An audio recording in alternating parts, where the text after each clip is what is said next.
This morning, this is a truly heartbreaking incident. The thoughts and prayers of the entire administration are with the friends and families of the Marines who died in this tragic accident.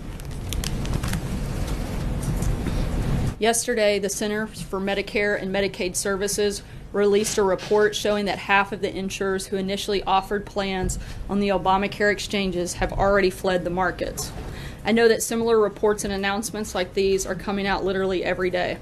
But each of these announcements further reveal the failure of Obamacare. For the millions of American families and individuals caught in the fallout of Obamacare's collapse, these reports come as no surprise. They have been suffering the consequences of this failed law firsthand for far too long. And it's time for Senate Republicans to step up and fulfill the promise they made to those Americans by repealing and replacing it. Tomorrow, the Vice President will meet with another group of companies and individuals who have been harmed by Obamacare in Kentucky, continuing the nationwide travel he's been doing throughout this entire repeal and replace process. The President is determined to sign a bill that restores choice to the American people as soon as possible. Of course, while Republicans are working around the clock, and as Senator McConnell just announced, well into August to address some of our biggest legislative priorities. And as Mark and I both told you yesterday, Democrats are looking to set a record for pointless and dangerous obstruction. I know Mark went through some of the numbers with you yesterday, but there are just a few that I find truly astounding and would like to reiterate. While more than 90% of the previous administration's nominations were confirmed by a simple voice vote, Democrats in the Senate have allowed only approximately 10% of President Trump's nominees to be voted on in that way. As I mentioned, we're coming up on the August recess of President Trump's first term, by which point the Senate has confirmed 69% of President Obama's nominations. Less than a month out from that same point, the Senate has confirmed only approximately 23% of President Trump's nominees. These numbers show the Democrats' true colors. They're willing to play political games with the safety and security of the American economy and the American people, rather than work with this administration to solve the serious problems our nation faces. It's shameful that they are shirking the responsibility of the American people to put them in office to carry out, to protect and promote our nation and its citizens. It's well past time that Senate Democrats stop this unprecedented obstruction. And with that, I will take your questions. Kevin. Thanks, Sarah. At what point did the President discuss with Donald Trump Jr. that meeting? Have you had a chance to get a sense of what he feels about this entire story as it continues to unfold? What's your sense on that, and then a follow-up? I have a quick statement that I will read from the President. My son is a high-quality person, and I applaud his transparency. And beyond that, I'm going to have to refer everything on this matter to John Jr.'s counsel and outside counsel, and won't have anything else to add beyond that today. That's one word at the end. Yeah, at the end. I'm sorry. And if I could follow up really quickly about the accident, how soon afterward did the President learn about what happened? What was the TikTok in terms of that? Did he get immediate word, or did it sort of go through a certain chain of events? I'm not sure on the exact process. I'll have to check. I know he was aware of the situation, briefed on the situation, and continuing to get updates on it. But I don't know the exact TikTok, so I'll have to circle back with you on that, Kevin. Joe. Sarah, given these emails, you had somebody who was identified as a Russian government lawyer, John Jr. agreeing to meet with him, being told that in those emails that the Russian government was trying to help the president win the election. Do you stand by a statement you made yesterday when you said that our position is that no one within the Trump campaign colluded in order to influence the election? I do, and again, I don't have, beyond the statements yesterday and what I read today, I don't have anything else to add, Jill. And when's the last time the two of them spoke, John Jr. and the president? I'm sorry? Do you know when the last time the president spoke with John Jr.? I don't. Matthew. Thanks. So the White House hasn't disputed any of the following, which is that the president's son, campaign chairman, and son-in-law had this meeting with the express purpose of receiving damaging information about Hillary Clinton and with knowledge of the Russian government supporting Trump's campaign. How is that not collusion?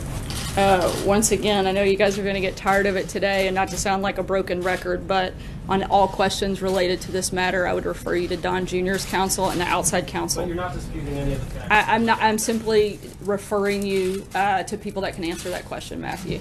Alex. Sarah, in January, the president said that nobody in his campaign had been in touch with the Russians, and the White House stood by that statement. Was the president misled, or was he not truthful? Once again, to repeat myself, I'm going to refer you to the outside counsel, and I don't have anything else to add. Sarah, can we ask you, why were you interested in answering the questions yesterday, and why the president is not answering the questions himself, either through you or directly today? The president. What changed between yesterday and today? Look, the president gave a statement on the matter, which I read to you, and like I've said, I don't have anything else to add beyond that. Meg. Is the president still on the line, and he would like the investigation under the special counsel and the committees on Capitol Hill to work as expeditiously as possible, and he wants to cooperate and wants his family members and his top aides here at the White House to cooperate? Absolutely. That's never changed since day one.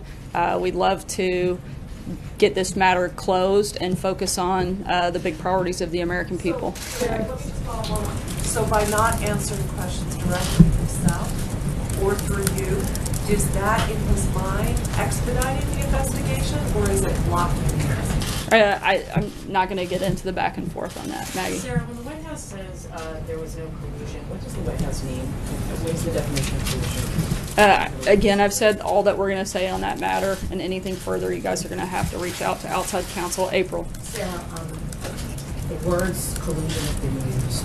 Other words have been used, obstruction of justice. I think now that's not even half of it. It could be treason or perjury. What does the White House have to say? There are new terms brought into this, new serious, more serious terms brought into this. I don't know how many times we'll have to address this. I'm not asking about Don Jr. I'm asking about these words being brought into this equation that you want, this White House wants this whole investigation to be gone. There are new words now brought in. I think those new words are ridiculous. Z. Thanks, sir. Two questions for you. First, asking specifically about actions taken by White House staff in the last 72 hours. I'm sorry, White House what? About, by White House staff recently, so something that should not require you deferring to a special counsel.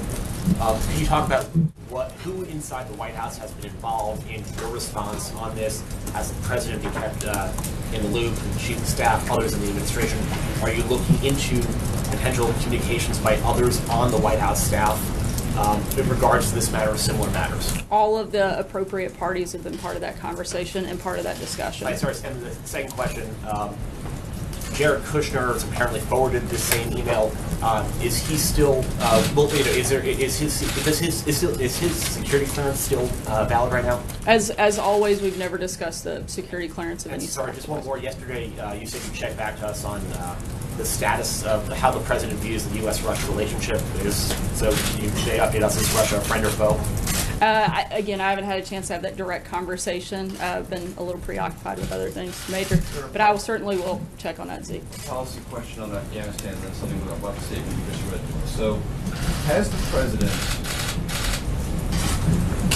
through H.R. McMaster, notified the Pentagon that he is reasserting the cap of 3,900 additional troops to Afghanistan?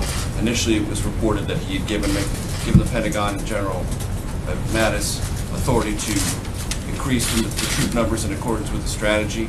It's now subsequently been reported that a memo from H.R. McMaster said it's now limited at 3,900 and no more troops regardless of the strategy. Can you tell us if that's true? I'm not aware of that specific memo, but I will check into the details of that and circle back with you, Major. Can you tell us how seriously the president considered the idea of using private contractors to augment U.S. personnel on the ground in Afghanistan as opposed to U.S. military personnel?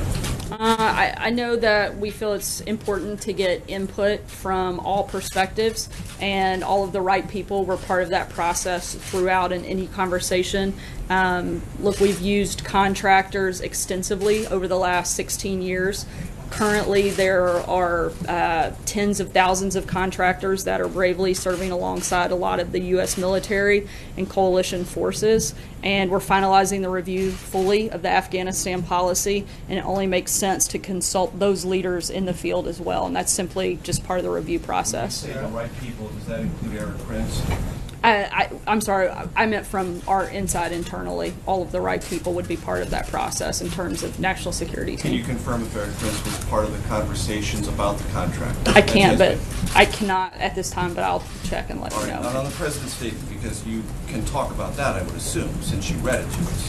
What transparency is the president applauding? I believe the willingness on behalf of everyone within the administration or anything about Don beyond Jr., that. right? I'm sorry, The and statement was anything. about Don Jr. I know, I'm trying to finish my sentence, Major. And anyone beyond that might be asked questions, the willingness to do so and to be fully transparent and open and answer any questions through the correct process, whether that is through special counsel or anything beyond that. Peter? Sir, is the president aware, as he speaks about the transparency of his son, that he only released those emails after being informed that the New York Times was about to publish them? I'm not sure, Peter. I'd have to check. Let me ask you more broadly about what we spoke about yesterday on the topic of appropriateness in terms of campaigns. Explain to Americans who are asking this question today why it's appropriate for a presidential campaign to accept a meeting with a Russian national after being promised high-level and sensitive information presented as part of Russia and its government's support for Mr. Trump. Explain to Americans why that would be appropriate. Again, I'm not going to get into the details of anything surrounding this and would refer you to Don Jr.'s Do you stand by your statement that it was? As I mentioned earlier, I stand by everything I said yesterday, Stephen. The vice president, through his spokesman, said today that Mr. Pence is not focused on stories about the campaign, particularly stories about the time before he joined the ticket. That's been taken by many people in this town to suggest that there is a distance between the president and the vice president on this. Is there such a distance? Not at all. There's absolutely no distance between the president and the vice Do president. you know if the president has spoken to the vice president about this? I don't know if they've spoken directly about this, but I know they've spoken today. One more question. There are lots of people who would like to know why this briefing was off camera. Do you have a rationale for it? As we've said many times before, I believe Sean stated back in December, we're always looking at different approaches and different ways to communicate the president's message and talk about the agenda. This is one of the many ways we choose to do that. Justin. I'm going to take 2 bites at this apple as well. The first is that the stock market. Let's not break precedent. The stock market sharply declined today on the release of the emails by Don Jr. And so I'm wondering if you're concerned that these revelations are going to impact the U.S. economy, and if you want to offer any assurances to investors that see this news and are obviously responding. Look, the president, as he has been, not just since assuming office, but throughout the campaign, is focused on doing everything he can to strengthen and grow our economy, and that certainly hasn't changed today, nor will it at any point that he's president, Justin. And then to go back to the statement that you read, the president says that he applauds Don Jr.'s transparency. I'm wondering if you guys would commit now to disclosing any other meetings that happened between Russian nationals and members of the Trump campaign towards that sort of There's transparency. nothing that I'm aware of at this time, Justin. Yesterday, you compared the meeting to Hillary Clinton's campaign's coordination with Ukraine. Do you feel that coordinating with all countries in the world are pretty much the same? That there's no difference between Ukraine and Russia or any other country? I think it would depend on the nature. I mean, I can't speak about theoretical or hypothetical just take Ukraine and situations. Russia. Do you feel that they're equivalent? In what way? Well, I mean, they're two very different countries. I'm not going to put them on an equivalent playing field across the board on any matter that could possibly come Well, do up. you consider them both, allies, partners of the United States, or adversaries? I mean, in what way are they similar? Because I was talking about the process, not the two countries. I was talking about the process that had been gone through by both sides. That was all. That was the only point I was making. Okay, but I thought you were saying if it was okay for Hillary to coordinate with Ukraine, it should be okay, or to meet with Ukraine, or get possible information that might be relevant in the campaign, it would be equally okay to meet with Russians about information there. I was talking about simply the process and nothing beyond that. You still think it was okay? Put aside the issue of collusion. is it appropriate to meet with Russians about information they might have? As I've said earlier, I stand by the comments I made yesterday. Trey? Thanks, Sarah. Two quick questions for you. Have you spoken with the president in the past 24 hours? Yes. What was the general reaction to this story? Without getting into an official White House response to some of the questions earlier, did you speak with him about this story? I think that the president is, I would say, frustrated with the process of the fact that this continues to be an issue, and he would love for us to be focused on things like Justin mentioned, the economy, on healthcare, on tax reform, on infrastructure, and that's the place that his mind is, and that's what he'd like to be discussing. John Gizzi? Yeah. Thank you, Sarah. I have two questions as well. Senator Rubio said this morning that the entire matter involving Donald Trump Jr. is, and I quote, Mueller territory. In other words, it should be left solely up to the special prosecutor. What's the White House reaction to that? Again, I would refer you to the outside special counsel, and I think that's something that they could work on together. So you have no reaction to what Senator Rubio said? No, I don't, John. All right. My other question is about personnel. The president has, and you pointed this out yesterday in the form you handed out, numerous judicial vacancies to fill, including 4 on the controversial Ninth Circuit Court of Appeals. In an effort to speed this up, will the administration waive the blue slip process from senators and the opinion of the American Bar Association? I don't know if those conversations have taken place about whether or not to waive that in order to expedite, but I'll be happy to check into it for you. Olivier? Thanks. I have 3, but I'll try to be quick. 3? Secretary Mattis said about a month ago that you guys would be rolling out the new Afghanistan strategy by mid-July. Does that still hold? I know that the plan is to roll that out after there's been a full review process, and I don't have anything beyond that at this point. I know they'd like to do that soon. Okay, you don't have anything beyond that. Be that as it may, what role does the president see for himself in terms of explaining the strategy to the American people? Does he plan a primetime address? Does he plan a press conference? Does he plan a national tour? How implicated do you think he will be in selling the new strategy to the public? I think those things will be determined once the new strategy is finalized. Last one. Whose decision was it to provide relatively limited answers today to the Don Jr. Questions? Is it a lawyer? Did the White House counsel instruct you not to do this? Is it a communications decision? Who made that decision? The appropriate parties were part of the conversation. That decision was made internally. Jordan? Thanks, Sarah. The administration missed this deadline to make a decision on steel tariffs. Can you give us an update on where that decision stands? Can we expect a decision this week? Yeah, the report and any recommendations within that report are going through a normal interagency review process, and as soon as that's completed, that'll be released, hopefully in short order. Is there a reason the deadline? Look, this is a self-imposed deadline, and they're working to get it through the final review process as quickly as possible. John?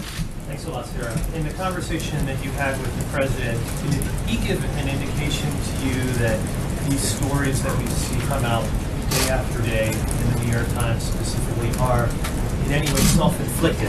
After all, it's the meeting that Don Jr. had with this Russian lawyer that has precipitated all of this. No, and I think the president's made it pretty clear his position on this entire process. When you have that conversation with the president, do you ask him, just so you can speak with us and inform us, do you say, what was the nature, from your understanding, Mr. President, about the conversation that your son and these other 2 individuals had with this Russian lawyer? I didn't have that type of conversation. The conversations I have are, the goal is to get information that I can best communicate to you guys, whether it's on healthcare or infrastructure or tax reform or any other matter. The way those conversations play out are going to vary from topic to topic. Go ahead. Yes, ma'am. On sanctions, I wanted to ask, is the White House suggesting or asking for new language to insert kind of a tweak to give the president the waivers, the national security waivers that you're seeking? Or is the White House wanting to see the bill canceled altogether or killed altogether? As I said yesterday, the president's committed to maintaining the existing sanctions against Russia until Moscow reverses the aggressive actions against Ukraine that triggered the sanctions. And President Trump reaffirmed this position at the G20 last Friday. But this is more about foreign policy and having the flexibility to negotiate with other countries. And this includes working with allies and partners to present a united front to common foes. And we remain committed to working with Congress on those issues. Thank you. With the, sorry. You just posed my question. I'm sorry. Can you call on me next, sir? Sure. Okay, thank you. With Mosul now in Iraqi hands, does the president have a strategy for the future of Iraq, for U.S. involvement in Iraq? Those are continued conversations, and as we have announcements on it, we'll let you guys know. Thanks, Sarah. Sarah, I'm gonna take this one. I promised I'd come to him next. Is President Trump now aware of the Russian government effort to influence the campaign in his favor? I'm sorry? Is the president now aware of the Russian government effort to influence the campaign in his favor? Again, I'm not going to answer any questions on that matter. And a follow up on that. Yesterday, you were asked when the president learned of the Donald Jr. meeting, and your response was, "I believe in the last couple of days is my understanding." Is there any reason that we should think that